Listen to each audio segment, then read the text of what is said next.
اللہ کے نام سے جو رحمان و رحیم ہے۔ اے نبی صلی اللہ علیہ وسلم، اپنے پروردگار کا نام لے کر پڑھو جس نے تمام کائنات کو پیدا کیا، جس نے انسان کو خون کی پھٹکی سے بنایا۔ پڑھو اور تمہارا پروردگار بڑا کریم ہے، جس نے قلم کے ذریعے سے علم سکھایا اور انسان کو وہ باتیں سکھائیں جن کا اس کو علم نہ تھا، مگر انسان سرکش ہو جاتا ہے اس بنا پر کہ وہ اپنے آپ کو بے نیاز سمجھتا ہے۔ کچھ شک نہیں کہ سب کو تمہارے پروردگار ہی کی طرف لوٹ کر جانا ہے۔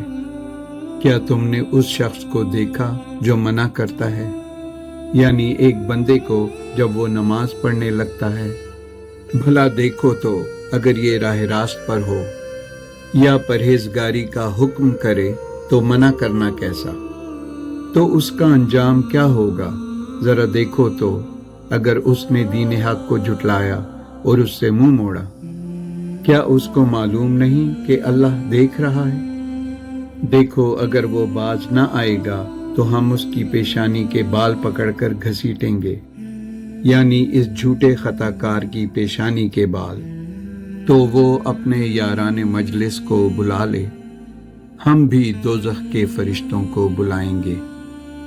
دیکھو اس کا کہا نہ ماننا اور سجدہ کرنا اور اللہ کا قرب حاصل کرتے رہنا۔